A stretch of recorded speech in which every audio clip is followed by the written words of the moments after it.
Bugünkü dərsimiz azad iqtisadi zonadır.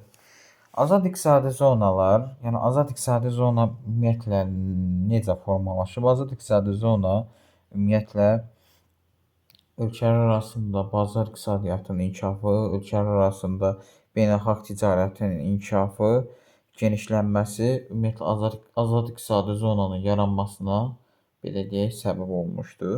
Ümumiyyətlə azad iqtisadi zona ilk dəfə yəni aizlər 1934-cü ildə ABŞ-da yaradılıb. Bunun da əsas məqsədi nə idi? Gömrük rüsumlarının ləğv olunması, azaldılması və xarici ticarətin genişlənməsi məqsədi ilə. Yəni bu aizlərin əsas yaranmasının məqsədi nədir? Gömrük rüsumlarının azaldılması və xarici ticarətin genişlənməsi idi ki, ilk dəfə ABŞ-da yaranmışdı. Bir də maraqlı fakt deyim, 1973-cü ildə deməli Yaponiyada Kyoto şəhərində beynəlxalq sazişdə ilk dəfə aizlərə tərif hazırlanmışdı. Aiz o idi ki, ölkə ərazisinin bir hissəsi olub, müəyyən güzəştlər əsasında xarici ticarətin məkanıdır. Sanki belə bir yer təsəvvür eləyin ki, bu ölkənin müəyyən bir hissəsində yerləşir və ora xaricdən, xarici ölkələrdən, digər dövlətlərdən gəlib burdan daha aşağı belə deyək də qiymətə, daha az rüsum ödəyərək respublikamızın ərazisindən keçid və yaxud da ki, digər bazar iqtisadiyyatları, digər belə deyək sahələr və yaxud da investisiya qoymaq istəyənlər məsələn burada digərlərə nisbətən daha az vergi və yaxud da rüsum ödəməklə müəyyən işlər qura biləcəyi bir məkandır. Bu aizlər əsasən bunu belə deyək ifadə edir. Yəni bir xüsusi məkan, gömrük rüsumları, güzəştlərin tətbiq edildiyi bir sahədir. Bu da elə gördüyümüz ələt aizinin Azərbaycanda tikilməsi nəzərdə tikilən ələt ümumiyyətlə aizinin əsas sxemidir. Aizlər ümumiyyətlə ölkədə xüsusi belə deyək fəaliyyət göstərən, rejimlə fəaliyyət göstərən bir hissəsidir. Burada da görürsüz, Cəb əl-Əli aizidir. Bu deməli Birləşmiş Ərəb Əmirliklərindədir. Birləşmiş Ərəb Əmirliklərində yerləşir. Cəb əl-Əli. Deməli burada Birləşmiş Ərəb Əmirlikləri ümumdaxili məhsulun 20%-ni təsəvvür eləyin bir ölkədə aizlər hesabına. Yəni burada belə deyək də olan ticarət fonunda o ümumdaxili məhsulun 20%-i bunların sayəsində belə deyək qazanılır. Bu demək çox həm əhəmiyyətli, həm də ki, çox belə deyək də perspektiv bir layihədir. İndi aizlərin əsas yenə deyirəm məqsədi ondan ibarətdir ki, biz ölkə yerləşdiyi coğrafi mövqedən, həm də ki, nəqliyyat imkanlarından istifadə edərək buradan belə deyək daha xarici ticarətə, xarici dövlətlərin bu ölkəyə cəlb olunmasına və yeni iş yerlərinin açılmasına, xaricilərdən investisiyanın qəbul olunmasına, digər bölgələrin hətta belə inkişafına təkan verəcək. Yəni bu elə bir bölgədir ki, orada olan ölkənin ümumilikdə ümumdaxili məhsuluna da təsir eləyir. Həm də regionların inkişafına da birbaşa aizlər neynəyəcək? Təsir edəcək. Deməli, aizlərin inkişaf etməkdə olan ölkələr də istifadə edir. Ən çox da elə inkişaf etməkdə olan ölkələrdədir. İnkişaf etmiş ölkələrdə də var təbii ki. İnkişaf etmiş ölkələr bu azad iqtisadi zonaları nə məqsədi ilə yaradırlar? Əsasən regionda olan iqtisadi qeyri-bərabərliyi aradan qaldırmaq üçün. İqtisadi qeyri-bərabərliyi. Yəni digər bir regionda az belə deyək də ümumdaxili məhsul payı az verirsə, bunu bərabərləşdirmək üçün bu zona yaradılır ki, burada xarici investorlar, xarici şirkətlər bura axın eləsin. Bunlarda əsas həm xarici bazar, həm də ki, daxili bazara xidmət eləyir. Burada inkişaf etmiş ölkələrdən olan aizlər inkişaf etməkdə olan ölkələrdən fərqi elə budur ki, təkcə xarici bazara deyil, həm də daxili bazara da xidmət edir. Burada belə deyək, tikilən aizlər.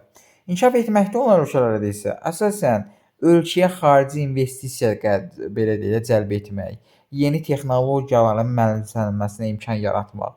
Yəni burada hətta buna da imkan yaranır ki, yeni texnologiyalar, yeni belə deyək, layihələr burada həyata keçirilsin və bu da inkişafa gətirib çıxardır təbii ki. Bu aizlərin istiqamətləri də məsələn ticarət zonaları var, güzəştli gömrük, təchizat anbarı, azad liman, azad ticarət zonası, rüsumsuz mağazalar. Fikir verin, sənaye zonaları var, idxal, ixrac, sənaye parkları, elmi-texniki parklar, texniki zonalar var, texnopolis, texnopark, innovasiya mərkəzləri. Sonra servis zonaları var, offshore zonaları, maliyyə mərkəzləri, bank xidmətləri, iaşə, ekoloji parklar və s.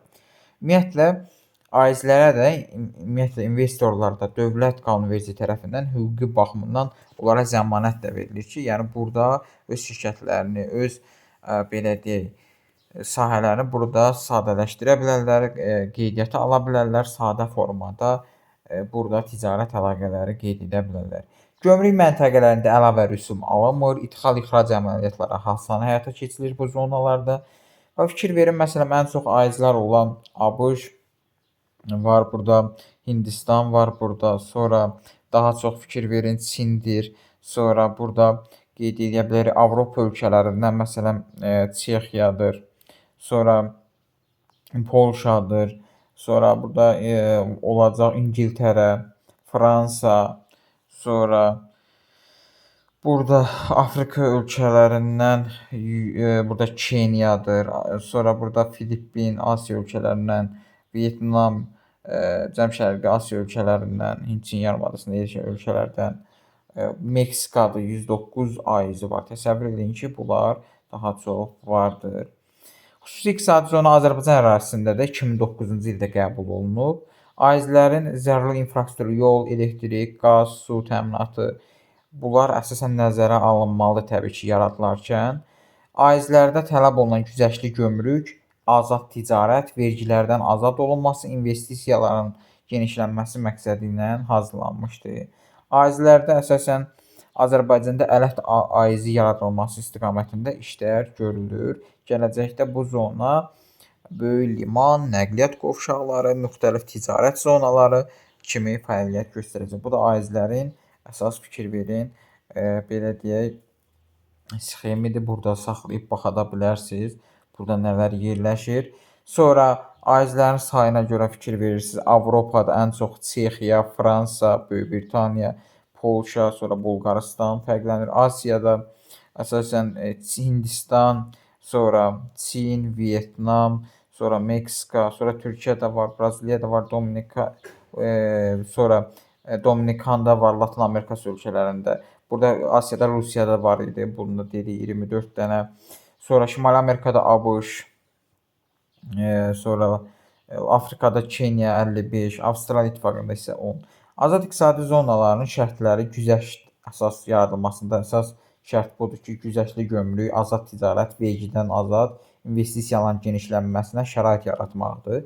Yaradılmasında məqsəd nədir? Əlverişli coğrafi mövqeyin, nəqliyyat imkanlarından istifadə edilməsi. Yəni dövlətin bu imkanı varsa, bunu ticarət zonası kimi də, yəni azad iqtisadi zonaların yaranmasında da belə deyək, səbəb ola bilər. İnvestisiyalar cəlb olunur, iş yerləri açılır, dünya təcrübələri mənimsənilir ticarətdə.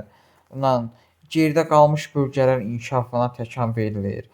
Fəaliyyəti ticarətdir, sənaye məhsulları istehsal etməkdir həmin o ərazidə, texniki və servis xidmətləridir. Bunları həyata keçirir. İndi burada yenə bir bayaq qeyd etdiyimiz məsələni qabardacağam. İnkişaf etməklə inkişaf etməkdə olan ölkələr arasında aizlərin fərqliləri nədir? İnkişaf etmiş ölkələrdə aizlər yalnız dünya bazarı üçün deyil, daxili bazar üçün də fəaliyyət göstərir. İnkişaf etməkdə olan ölkələrdə isə sənaye məhsuluna olan tələbatı, onun ixrac edilməsi, yəni ancaq xarici bazara, ölkəyə xarici kapitalın cəlb olunması, qabaqcıl elm və texnologiyaların yiyələnməsi məqsədi ilə daşıyır. Burada inkişaf etmiş ölkələrdə fikir verirsiniz, region fərqlərinin də azalması, bir də dünya bazarı və daxili bazarda hətta fəaliyyət göstərir. Ancaq inkişaf etməkdə olan ölkələrdə isə yalnız xarici bazar, bir də ki, məqsədi nədir? Belə deyək də, sənaye məhsullarının ixrac-ixracı, kapitalın cəlb olunması, qabaqcıl elm və texnologiyaların yiyələnmə məqsədi idi. Bir də iqtisadi inkişafda bəzi amillər və həyata keçirilməsi nəzərdə tutulan tədbirlər var. Məsələn, investisiya mühitini yaxşılaşdırmaq üçün çoxlu investisiyalara güzəştlər tətbiq etməkdir, müəyyən güzəştlər eləmək lazımdır. Kiçik sahibkarların inkişafına dəstək olmaq üçün uzunmüddətli güzəştli kredit verməlisən ki, sahibkar o pulu götürüb nə isə yeni bir sektor, yeni bir sahədə belə deyək, işlər görsün. Aqrar sektorun aparılan islahatlar Neyniyə bilər? Aqrar sənayedə çalışan sahibkarlara güzəştli kredit verə bilərsən lizinq xidmətlərindən. Lizinq, yəni kirayə belə deyək, texnologiyalarının uzunmüddətli icarəsidir. Əhalinin işlə təminatı, yerli işlər açmalısan, əmək və elm tutumlu sahələrini inkişaf etdirməlisən ki, bu həyata keçsin. Sonra prioritet aparıcı sahələrin inkişaf etdirilməsi üçün isə məhsulun baha qiymətə tədarük edilməsi sahibkarların təbliğata olunmasıdır. Yəni məhsul baha qiymətə tədarük edilir və sahibkarlar da bu təbliğat olunmasıdır. Yəni bunlarla bağlı təbliğat işləri aparılmasıdır. Bu da aizlərə aid olan belə deyək, əsas lazım olan qeydlər idi.